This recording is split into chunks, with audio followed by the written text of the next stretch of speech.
가운데도 국민 브리핑에 참석해 주신 언론인 여러분께 감사드립니다. 그럼 지금부터 경상북도 이철우 도지사님께서 2022년 도정 성과와 2023년 도정 방향에 대해서 브리핑을 시작하시겠습니다.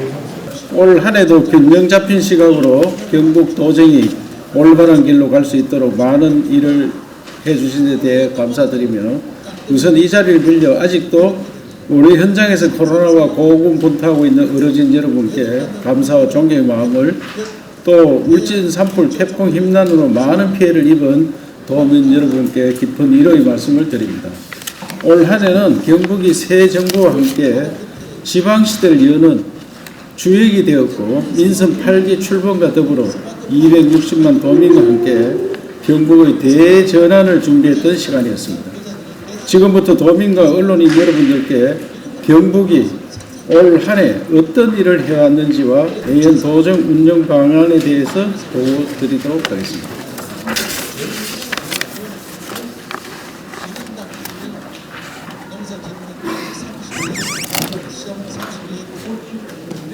올해는 무엇보다 지방시대를 위한 발판을 마련했습니다.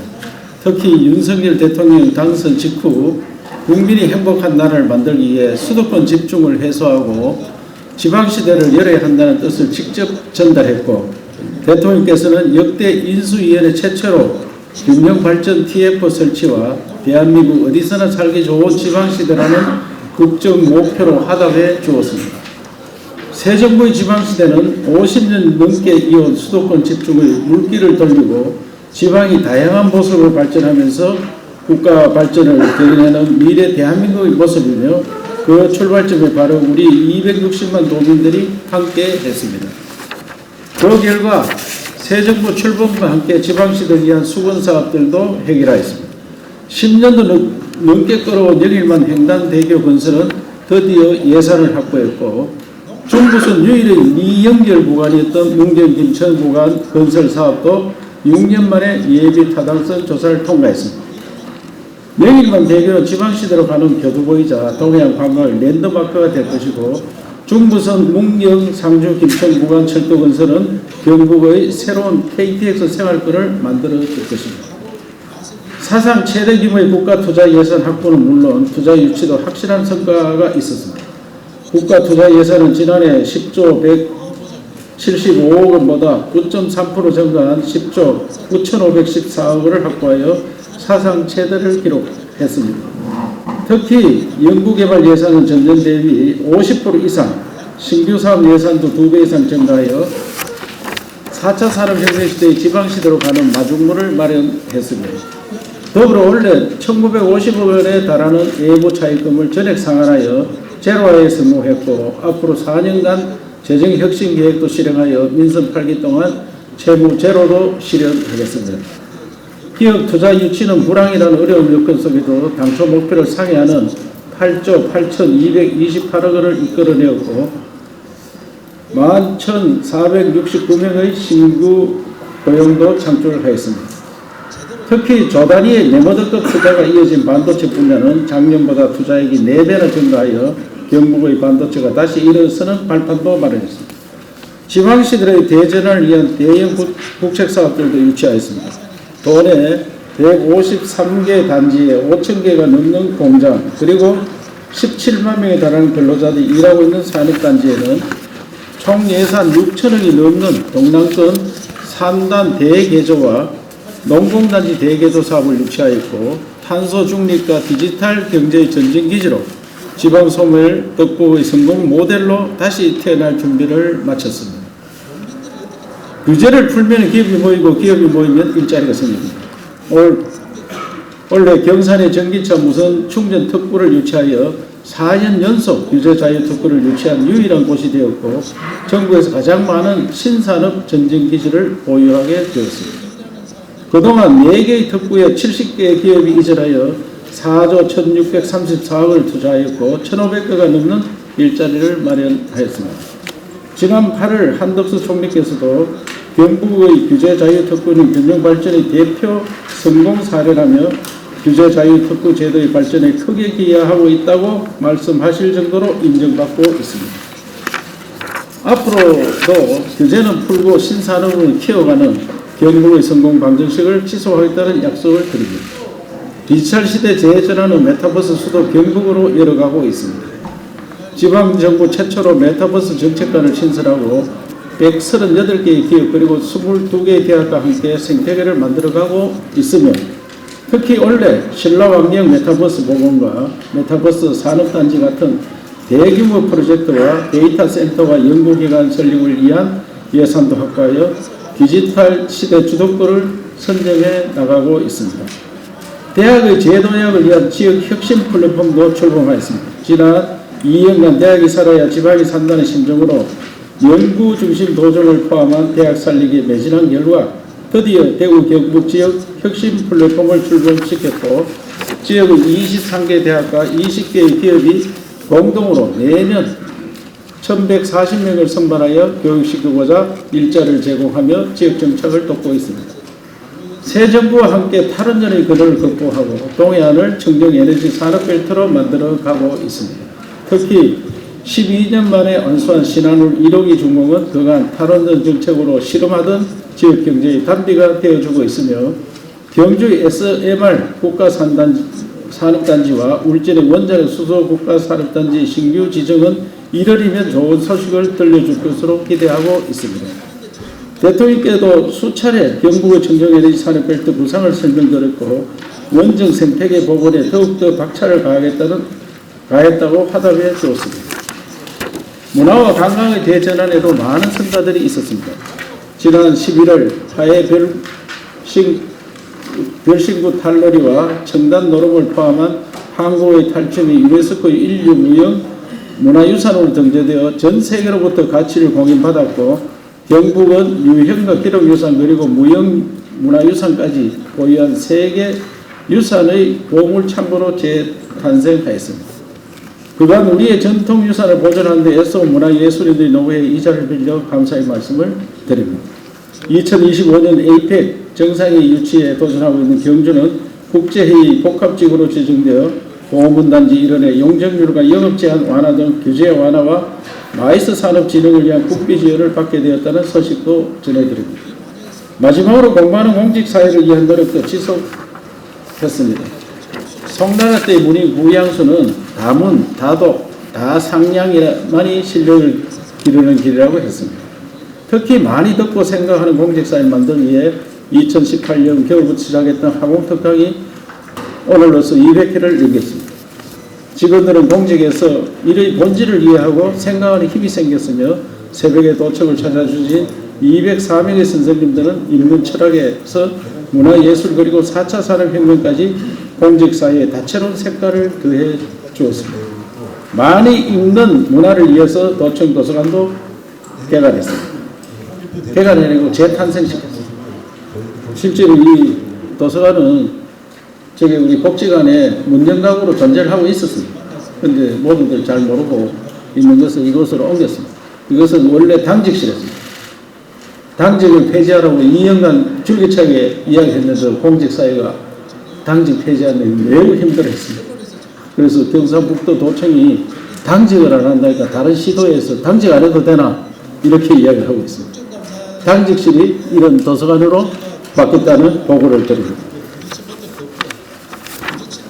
다음으로 2023년 도정 운영 방향에 대해서 설명드리겠습니다. 23년은 경북의 힘으로 새로운 대한민국을 만드는 원년이 될 것입니다. 새로운 대한민국은 보통의 행복이 일상이 되는 국민 행복 시대와 국제 무대에서 존경받는 나라를 만드는 것이며 그 출발점은 바로 지방시대이고 경북이 주도하는 시대입니다.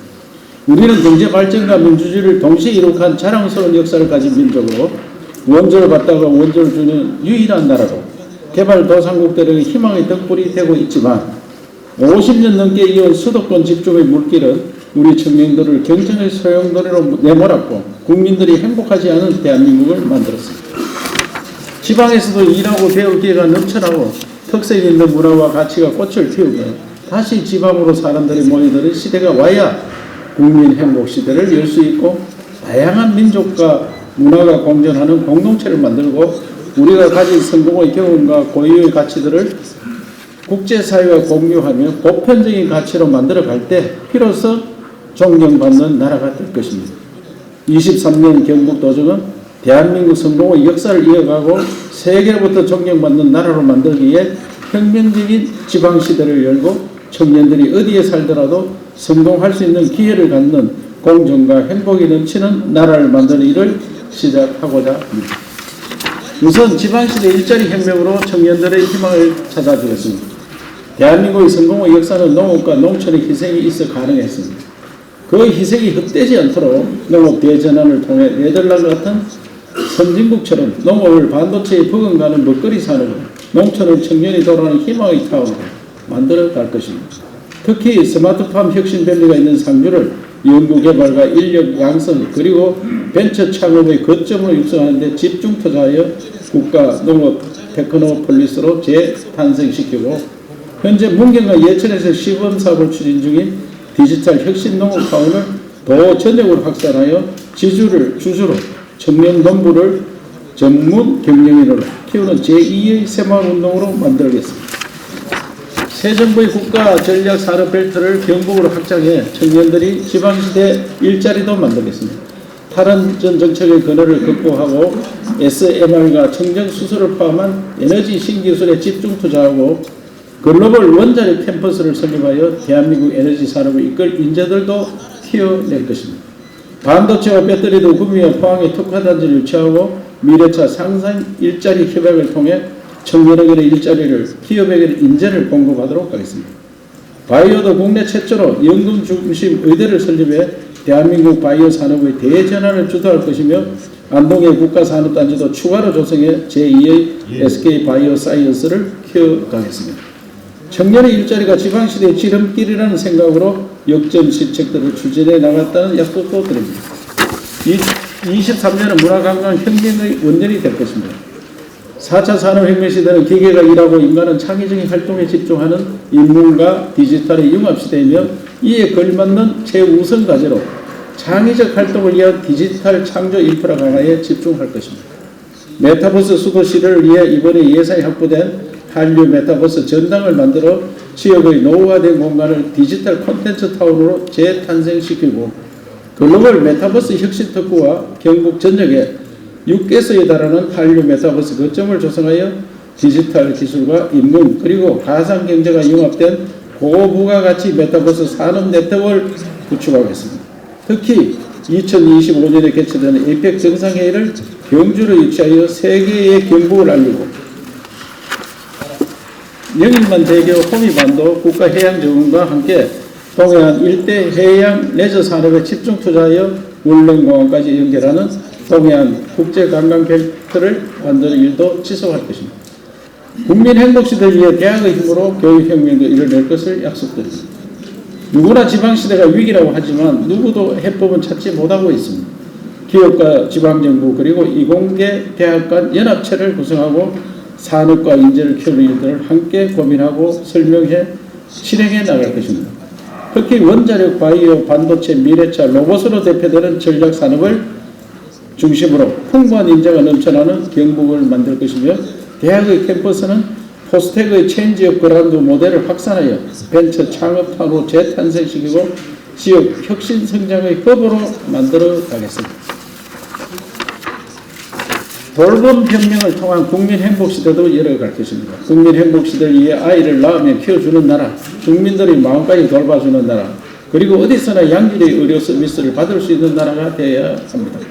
내일부터 부모에게도 돌봄 급여를 제공하고 아픈 아이 긴급 돌봄센터와 24시 시간제 보육 시범사업도 추진하여 국가가 책임지고 아이를 키워주는 나라의 모범을 경북이 보여주겠습니다. 경쟁과 코로나에 지친 청년과 어르신들의 마음까지 돌보는 외로움 대책을 추진하고 열악한 지방의료원의 서비스 품질 강화를 위한 공공의료 혁신도 차질 없이 진행하겠습니다. 특히 대학병원이 가지고 있는 고급 의료 인력을 공공의료원에 파견해 대학병원급 의료 서비스가 가능하도록 만들겠으며 한라인 구축에 필요하면 응급환자 이송, 진료 연계 등 수준 높은 의료 인프라를 공동 활용할 수 있는 해법도 제시하도록 하겠습니다. 외국인 공동체 혁명을 통해 진정한 선진국형 다문화 사회를 만들고 존경받는 대한민국을 실현하겠습니다. 외국에서 바라보는 대한민국은 기회의 땅이었습니다. 아카데미를 휩쓴 한류와 문화의 힘이 있고 역동적인 경제와 산업의 힘이 있기 때문입니다. 이제 다양한 가치와 문화가 공존하는 더 큰 대한민국을 나가기 위해 다문화 공동체 사회에 대한 진지한 고민과 해법이 필요한 시점입니다. 특히 지난 9월 영주, 영천, 의성, 고령, 성주가 지역 특화형 비자 시범사업 공모에 선정되어 250명이 넘는 외국인 우수 인재들이 경북으로 올려졌습니다. 시범사업의 성공적인 추진은 시도지사에게도 비자 발급 권한을 주는 외국인 광역 비자 제도 도입이 밑거름이 될 것으로 확신합니다. 이에 그치지 않고 다문화 공동체 사회 모범을 만들기 위해 한글 교육을 전담하는 경북형 세종학당을 도립대학교에 개소하고 대학들이 외국인들에게 양질의 직업교육과 선진형 고등교육 서비스를 제공할 수 있도록 만드는 정책을 과감하게 추진해 나갈 예정입니다.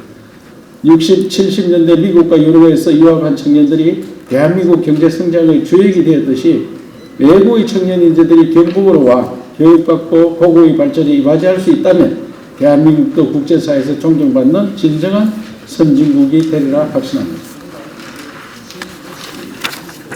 마지막으로 신공항의 성공을 위한 실행력들도 강화해 나가겠습니다. 지방공항은 수요가 없다는 부정적 명제를 지방시대를 주도하는 경북이 바꿔 나갈 것입니다. 이미 조직 개편을 통해 공항 추진단을 공항 추진 본부로 확대 개편했고 안정적인 공항 건설을 위해 국가기관이 참여할 수 있도록 꾸준히 건의하여 대구 경북 신공항을 지방시대 대표 프로젝트로 격상시켰습니다. 특히 공항으로 가는 길을 최우선을 확보하고 주변부를 국제도시로 만들어 대구 경북민들의 염원이 담긴 성공할 수밖에 없는 공항으로 만들겠다는 약속을 드립니다. 존경하는 도민 여러분, 언론인 여러분, 우리 경상북도는 성공의 역사를 이끌었던 경험을 살려 대한민국을 진정한 선진국의 길로 이끌어 가고자 합니다.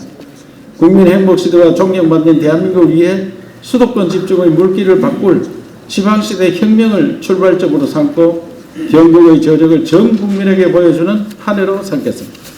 마지막으로 저는 우리 대구 경북은 성공할 수밖에 없고 될 수밖에 없는 땅이다 라고 믿고 그 강한 믿음으로 도정을 운영하고 있다는 말씀드리면서 그동안의 성원과 응원에 고개 숙여 감사의 인사드립니다. 감사합니다. 예. 저는 지금 이제 정치인을 한데 이 도지사는 또 행정가가 돼가지고 당원 연설할 때 당원 행사하면 내가 휴가 내가 가야 되고 평소에는 못 갑니다. 토요일 일요일은 또 갈 수 있더라고요. 그만큼 제약을 받는데 그래도 정치인이니까 물었으니까 한 말씀 드리겠습니다. 제가 최고위원 나왔을 때는 당원이 한 25만 명이었어요. 2017년도.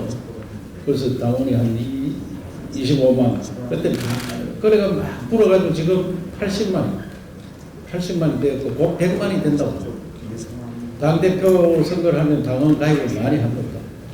100만이 되면은 우리 인구의 그 2%가 되거든요. 2%가 되기 때문에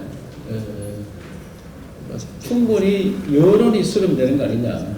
또 요새 당원들이 보니까 또 옛날에 젊은 친구들이 없었는데 20, 30대도 많이 들어와 있고 이 연령대별로 비슷하게 되어 있는 데다가 지역별로도 과거에는 대구 경북이 30% 차지했는데 지금은 한 반 정도로 줄어들었습니다.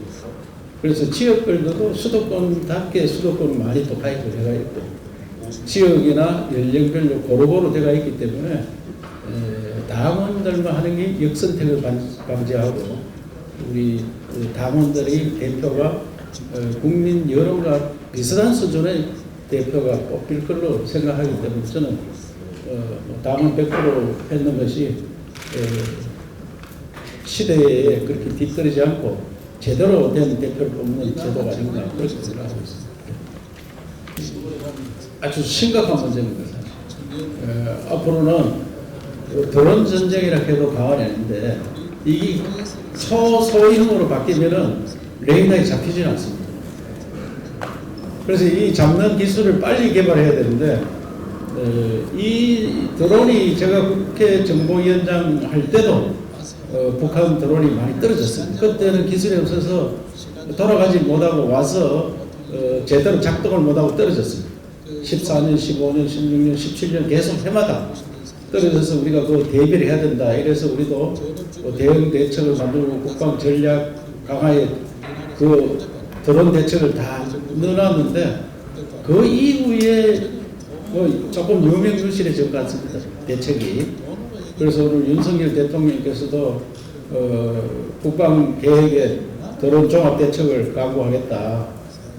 지난 정부에서 좀 등한시했는 거다. 이렇게 말씀을 했는 것은 아주 정확하게 보신 것 같고요. 미국에서도 전략상 드론 전쟁을 굉장히 위험한 전쟁으로 생각하고 있기 때문에 무인기에 사람을 안 타고 드론이 가서 공격을 하면 도청에 지금 와서 드론이 폭탄 하나 터뜨리고 다 가는 거잖아. 그렇다고 상대가 못하는 거. 그래서 굉장히 위험한 거죠. 그래서 여기에 대해서는 대통령께서 나섰기 때문에 새로운 대책이 강화. 우리가 신기술들이 굉장히 좋기 때문에 디지털 기술이나 이런 기술들 우리가 강합니다. 그렇기 때문에 빠르게 복구를 하리라 생각하고 빠르게 복구를 해야 됩니다. 해서 오히려 북한을 압도하고 북한에서 오는 무인기는 다 우리가 처치하고 우리가 공격하는 무인기를 북한에서 감지를 못하도록 하는 그런 계획이 있었습니다 원래. 그래서 그런데 지금 이번에 대응하는 거 보니까 실력이 옛날만큼 안 된다. 실력이 많이 북한은 실력이 늘었고 우리는 대비하는 실력이 좀 어려운 거 아니냐. 그래서 경각심을 갖고 빨리 해야 된다고 생각합니다. 이 농업 대전환 한마디로 농업 혁명입니다. 이것을 성공시키면은 대한민국 지금 식량 자급률이 43%입니다. 이때 식량이란 고기, 생선 모든 걸 다 합쳐가지고 식량 자급이 43%고 곡물만 따지면 쌀, 보리, 밀, 콩 이 곡물만 따지면 자급률이 20%. 그럼 식량을 자급 못하는 나라가 만약에 러시아가 우크라이나 전쟁 같은 게 계속 나가 우리 항구가 막혔다. 수입선이 막혔다. 그럼 우리는 반은 굶어야 됩니다. 반은. 현 상태로 두면. 그런데 네덜란드는 우리하고 농토가 비슷해요. 면적은 우리나라 전체 나라 면적 우리나라 3분의 1인데 농토 면적은 우리보다 한 10만 헥타가 많습니다. 네덜란드가 한 180만 헥타 되고 우리가 한 170만 헥타 됩니다. 그런데 그 나라는 농사 지어가지고 380억 불을 작년에 흑자를 냈어요. 우리는 360억 불을 적자를 냈어요. 우리나라는 아주 정확한 통계가 안 나왔는데 대충 360억 적자를 냈어요. 그 왜 똑같은 땅덩어리에서 농사 짓는데 왜 그렇게 됐느냐. 생산성이 다른 거예요. 생산성. 네덜란드는 우리보다 햇볕, 태양 일조 조건이 우리보다 훨씬 못합니다. 그리고 땅도 우리가 훨씬 더 양질의 땅이에요. 그거는 바다 밑에 땅이에요. 그런데 그거는 스마트팜이라든지 이런 스마트팜이 아니고 스마트 컴퍼니라고. 우리는 스마트팜은 농장이라고 하는데 그자들은 회사입니다. 스마트 컴퍼니. 이런 것들을 만들어서 생산성을 엄청 높입니다. 그래 6차 산업으로 가고. 그래서 우리도 그런 형태로 가자. 제일 문제가 뭐냐? 그거는 평균 1인당 평균 농사 짓는 땅이 32헥타. 우리는 1.5헥타. 그래 비교가 안 됩니다. 그래서 대규모화 해야 됩니다. 규모화. 대규모화 해야 됩니다. 대규모 하려고 하니까 땅을 안 팝니다. 안 파니까 그 마을 앞에 있는 땅을 전부 다 공동 경영을 하는 거예요. 공동 관리. 그러면 지주가 농업 법인을 만들어서 주주로 만들어요. 주주. 내 땅을 요걸 딱 내놓으면은 이 3년 동안 평균 소득이 얼마냐 다 압니다. 대충 소득 나락 농사 지면 얼마, 콩하고 뭐 양파하고 얼마 이 알기 때문에 나락 농사로 예를 들면은 한 마지기 200평을 빌려주면은 농사 자기 안 짓고 남한테 짓도록 하고 받는 돈이 한 40만 원 됩니다. 40만 원. 군의국이 저희들을 함께 한 지가 한마디 200평에. 이별 그러면 지금 우리가 공동 관리하면은 농사 짓는 분한테 땅만 내놓으면 60만 원 줄 수 있어요. 기술자들이 가서 전체 농사를 지으면 60만 원 지으면 이분은 땅만 내놓지 내가 일을 안 한단 말이에요. 자기가 일 안 하고 60만 원 1.5배를 벌고 자기는 뭘 하느냐 또 노동력을 파는 거예요. 그래서 하루 와서 일하면 15만 원 주겠다. 15만 원. 그럼 노동력 파는 게 돈 더 많이 벌 수 있어.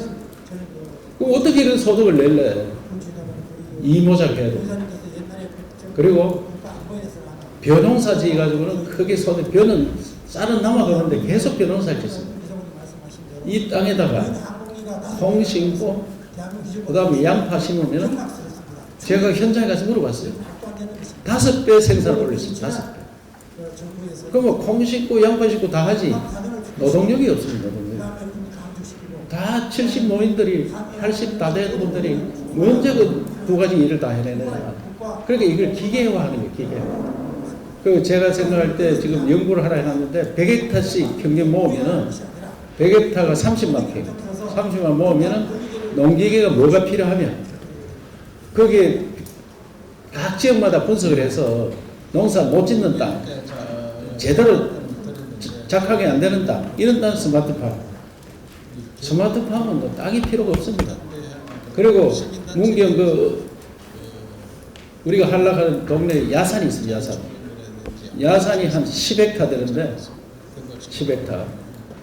그거를 아주 작은 야산이에요. 이걸 거기다가 스마트팜을 하는 거야. 10헥타. 스마트팜.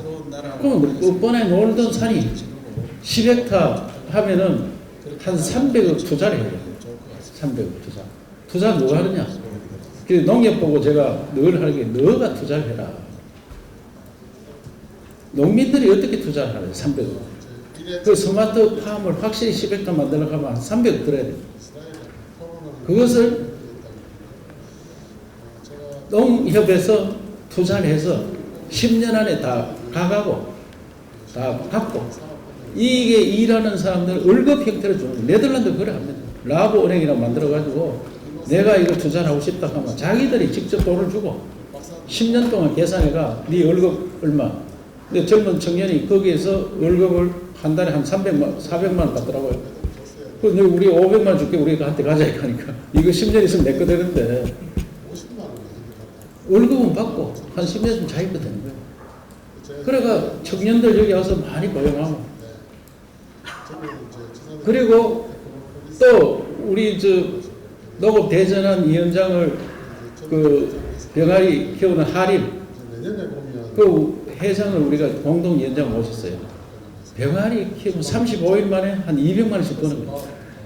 그럼 노인들이 얼마든지 할 수 있어요. 시설은 자기들이 하고 가서 관리만 해주면 그 빈 땅에 그 하천 끝에 노는 땅에 그걸 쫙 지어가지고 그 물뿌리 와서 하루 들다보면 되는 거예요. 그냥 자동 조절이기 때문에 35일만 하면 또 나가고 그 뭐 35일만 200만 원 수입할 수 있다. 그럼 농촌이 부자로 만들 수 있습니다. 지금보다 소득은 2배 이상은 다 만들 수 있다. 2배 이상. 그리고 생산량이 엄청 높아지고. 그럼 대한민국 이렇게 다 바뀌었을 때 어떻게 되겠느냐. 상주는 지금 1000헥타를 모았어요. 1000헥타. 300만 평.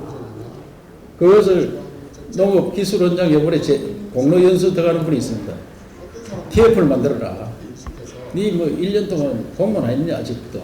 그 가서 TF 만들어가지고 누가 필요하냐 이게 사람 필요한 사람 나누어서 TF 한 5사람이 들어가서 기술자도 불러오고 그 다음에 이건 뭘 할 거냐 계획을 딱 수립해가지고 스마트팜 할 거냐 뭐 빙하리를 키울 거냐 대마를 할 거냐 전부 계획적으로 농사를 짓는데 이래 하는데 제일 중요한 거는 지주들이 땅을 내놔야 됩니다.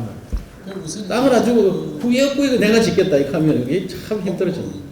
그래서 이런 설득들을 통해서 대한민국을 완전 농사 짓는 사람이 제일 잘 사는 그런 나라로 만듭니다.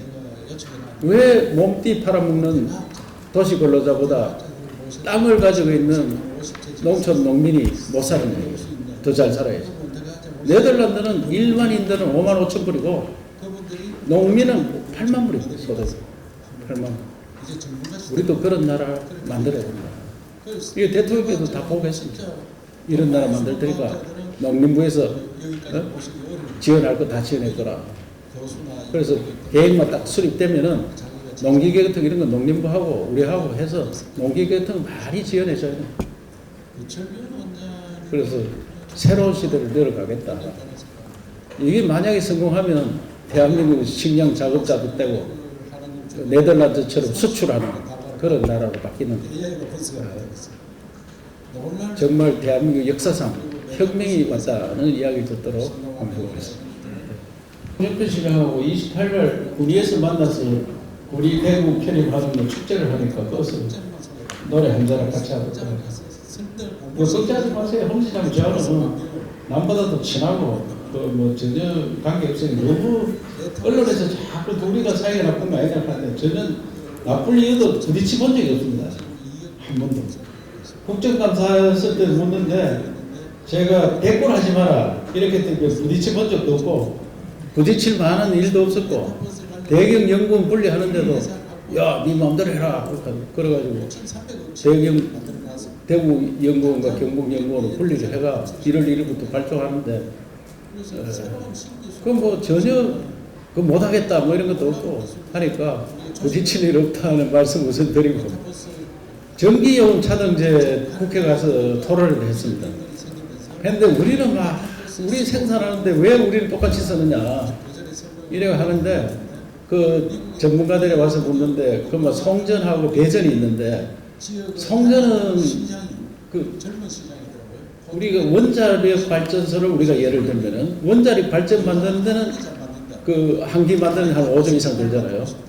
한데 송전과 서울까지 가는데 그 계산하니까 그렇게 많이 안 나온다 이 말입니다. 그 배전 있잖아요. 송전 변전소에서 집으로 보내는 거 배전. 오히려 너들이 그 손해 안 겠냐? 왜 띄엄띄엄 집이 있으니까. 그래서 그것 때문에 지금 계산 방법이 달라가지고 다투고 있습니다. 지금 다투고 있어서 이번에 결론이 안 나가지고 제가 보고를 못 드리고 그거는 좀 더 연구가 돼야 되고 차라리 제가 요번에 그 신한울 1기를 하면서 신한울 3, 4억이는 국가 전력망에 연결하지 않고 우리 민간이 지어서 우리가 그냥 쓰겠다. 그게 무슨 말이죠? 그럼 수소 같은 게 전기가 많이 드는데 개인이 원자력 발전소를 지어서 국가 배전망하고 상관없이 그냥 쓰면은 원가가 한 40원 칩니다. 40원. 지금 원전을 국가 배전망에 연결하면 한전에서 60원 받거든요. 60원 받는데 그보다 싸게 할 수 있어요. 송전망이 필요가 없으니까 이거는. 송전할 필요가 없고 우리 울진에서 만들어서 그 자리 국가 3단에 수소 발전 만드는데 공급을 해줍니다. 그런 것들을 검토를 해보는 게 오히려 지역 발전에 큰 도움이 안 되겠느냐 하고 차등 요금제도 계속 연구를 하고 있다는 말씀을 드리는데 다툼이 심하다. 그래서 지금 국회에 가서 제가 막 아까 앉질렀습니다. 야 인마 KTX도 나라에서 다 만들었잖아. KTX 왜 서울 출발하면 대전과 대구와 부산이 요금이 다르냐. 똑같이 받지. 그거하고 똑같은 거 아니냐. 다 나라에서 만들지. 그래도 가는 길에 따라서 돈 더 받는 거 아니냐. 이것도 그래 하니까 그게 막 수도권 논리가 많이 있습니다. 그래서 법으로 들어가면은 만들기가 굉장히 쉽지 않아가지고 지금 투쟁 중에 있다는 말씀을 드리겠습니다. 기초적 들어가겠습니다. 그리고 시도지사 협의체, 시장 군수 구청장 협의체, 또 의회 협의체, 시군구 의회 협의체, 네 협의체와 그 간부들이 대통령과 만찬했습니다. 그래서 이태원 사고가 지방자치경찰 문제 아니냐. 자치경찰 업무다 그거는. 또 진작 넘겨줬으면 이상민 장관 옆에 있었어요. 이상민한테 책임져라 이야기하는 게 아니고 오세훈 시장한테 책임져라 해야 되는데 왜 끄안고 앉았다고 그런 일이 벌어졌냐. 알았다 이거. 다 넘겨주겠다. 그리고 서방도 국가직으로 해놓고 왜 돈 자꾸 우리한테 내라고 하느냐. 인사는 사실상 우리가 한다고 하는데 이 본부장도 그거 다 임명하고 인사는 뭐 제가 사인을 하긴 합니다만은 다른 시도 대부분이 서방 본부장한테 맡겨놓습니다. 저도 뭐 그냥 맡겨놓습니다. 너 알아서 해라. 그 대신에 이거를 보고 경력이나 이런 걸 보고 내가 틀리면 하는데 이번에는 서방을 이상민 장관이 시도에서 직접 인사를 하는 게 좋겠다. 국가직으로 들어가 있어. 그래서 인사과에 서방 팀을 하나 만들어서 좀 더 자세히 들여다봐야 되겠다는 생각을 갖고 있습니다. 어제 그 중에 우리 상주가 인구가 2년 연속 10만 미터로 떨어져서 부의사관에서 서기관으로 떨어졌습니다. 부단체장이, 부시장이.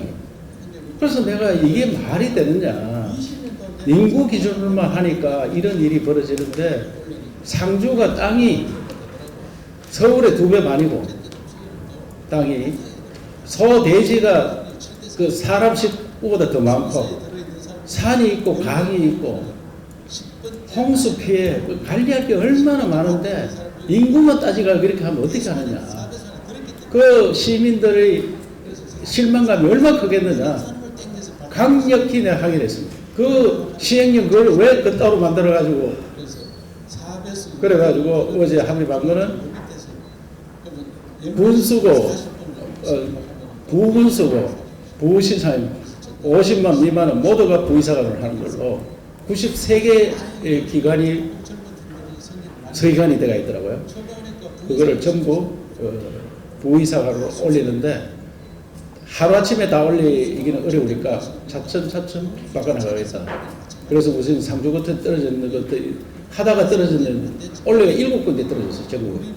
이거 바로 바꾸고 또 시단이 먼저 바꾸고 또 군단이 4만이짜리 인구 그런 데부터 차츰 이제 그 인사 그걸 해야 되겠 인사를 서로 간에 융통성이 있어야 되기 때문에 어쨌든 93개 시군구 중에 부의사관이 아닌 서기관이 들어가 있는 것은 다 부의사관을 올릴 거로 합의를 하고 그 시행에 고치도록 그렇게 했다는 말씀을 드리고 그리고 여러 가지 지금 요청을 지방행정기관 특별행정기관 지방에 와 있는 그 환경청, 노동청 뭐 이런 것들 있잖아요. 중소기업청 이런 것들 다 우리한테 넘겨줘야지 왜 끌어안고 왔었느냐. 그것은 다음 중앙지방협력회의 때 의논을 하기로 했습니다. 그래서 어제 일단은 부단체장들 서기관급은 다 부의사급으로 올리는 것을 합의를 했다는 말씀을 드리고 곧 우리도 우리 지역에 관계된 것들도 1월 중에 새로 시작될 거다. 1월 아니면 2월 때 그럼 시행령 고치는데 또 국무회의도 해야 되고 여러 가지 있습니다. 그래 하더라고요. 하여튼 대통령께서는 지방에서 할 수 있는 건 다 하는 게 맞다. 지방에서 할 수 있는 건 다 하는 게 맞다. 그래서 강력한 지방시대 의지를 갖고 계시고 지방으로 다 넘겨줘라. 어제 특별히 또 우동기 지방균형발전위원장 참석해서 공공기관 이전을 조속히 하도록 하겠다. 그래서 제가 그것도 빨리 하고 그 대신에 공공기관이 KBS하고 MBC도 공공기관이다. 지방시대를 열려면 여론이 굉장히 중요합니다. KBS, MBC 여론기관이 전부 서울에 있으니까 그게 서울 중심 여론이 돌아갈 수밖에 없습니다. 공공기관, KBS, MBC 공공기관, 여기 다른 언론기관도 혹시 공공기관이 있으면 말씀해 주시면 서울에 있는 것을 지방으로 옮기는데 제가 요청을 드리도록 할게요. 그것도 요청 분명히 드려서 KBS, MBC 지방 옮기자. 말씀을 드리고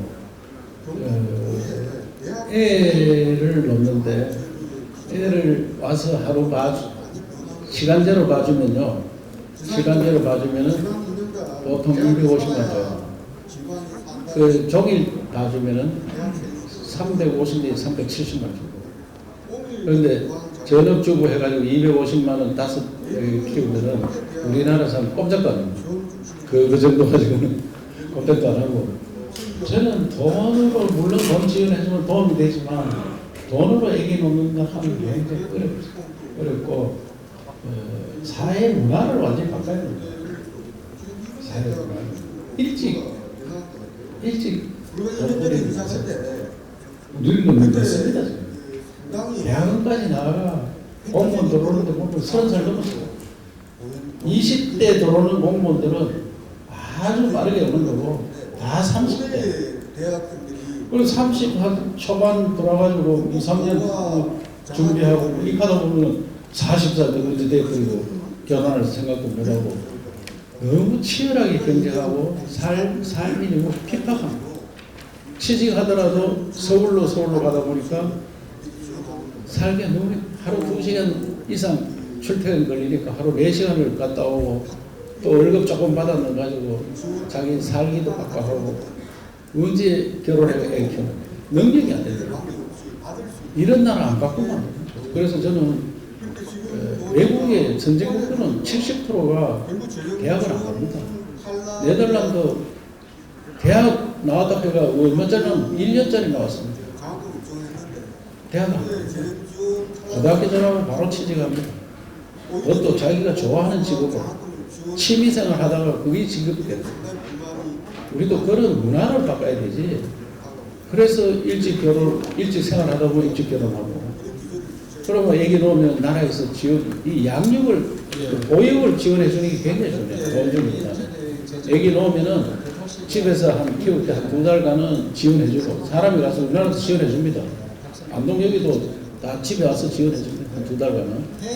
그리고 그 2달 넘으면은 이 보육을 할 수 있는 그 한 사람이 한 2사람 볼 수 있는 그래서 부모가 데려다서 가는 게 아니고 그 와서 애를 받아가서 봐주고 하루 종일 봐주고 데려다 주는 이런 제도를 바꿔야 된다. 돈을 주는 것도 좋지만 돈보다는 그래서 할머니가 보든 누가 보든 지원해 주는 그런 식으로 우리 아도 둘째 나가지고 키우는 거 보니까 매우 힘들어 하더라고요. 옛날 우리 때 그런 거의 안 죽어서 살았는 거고 우리는 그래 막 던져 놓으면 안 죽어서 살았고 덜에 갈 때 발 묶어놓고 그냥 갔다 오고 그래도 살아남아가 오늘 이까지 다 있었는데 그런 세상은 이제 없으니까 이제는 선진국이잖아요. 선진국 다운 제도를 만들어야 돼요. 그래서 우리가 완전 돌봄 제도 이런 것들을 하면서 지원해줘요. 저는 소방서마다 이런 걸 만들었습니다. 갑자기 직장에 다니는 부모가 야근을 해야 됩니다. 그러면 애는 어디 학원이 있다. 데리러 가야 돼. 못 가잖아요. 그러면은 119에 전화하면은 딱 데려 들어와가지고 그 소방서에 그 데려다 줍니다. 어린이 센터를 다 만들어놨어요. 소방서마다. 그거 가서 봐주는 거예요. 그 누가 봐느냐. 우리 의소대에서 나와서 당번으로 돌아가면서 애를 봐주고 전문가도 와서 봐주고.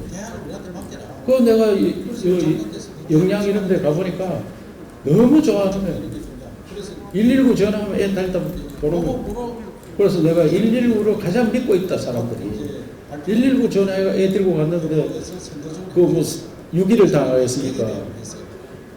그래서 국가에서 애를 길어주는 이런 제도로 가야 된다. 그래서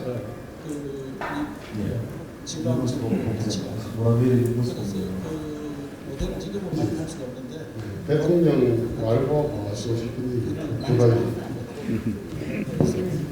우선 인사는 공무원이 우리 자원에 안에 있는 이 공무원 정년이 보장된 공무원들이잖아요. 그래서 이 플러스해서 경공연구원에 지금 제가 요청해놨는 것은 은퇴과학자들을 모셔서 집을 우선 한 50채 지어서 새로 볼 수 있는 그 은퇴과학자 모셔서 경공연구원으로 모시고 옵니다. 그분들이 도청 연구를 전문가들이 와서 힘을 보태는 이제 전문가 시대입니다. 그렇게 하자.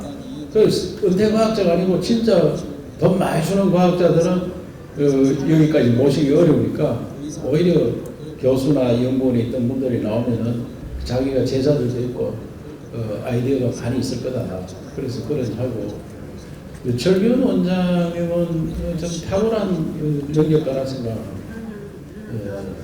지금 우리 도청에서 영역을 하는 걸 주면은 30분 만에 답을 하고 AI가 분석합니다. 그래서 놀랄 정도입니다. 그리고 메타버스 예산을 신라환경이나 이런 것들은 저보고 문화부 장관을 좀 소개해달라. 문화부 장관한테 가서는 이 담당 국장만 소개해달라. 그럼 국장을 가서 설득을 공부를 시켜가지고 메타버스 환경을 만듭니다. 그래가 메타버스 한류 전당도 만들었는데 한 3천억 예산 될 건데 지금 2억 용역을 우선 갖고 있습니다. 2억. 구매에 큰 공장 비어 있는데 온 오프라인으로 메타버스 한류 전당을 만듭니다. 그래서 우리 메타버스 관련해서 지금 예산 확보된 게 돈으로 한 5,300억치를 만들어 놨습니다. 그럼 당장 내년 예산이 한 172억이 들어와 있고요.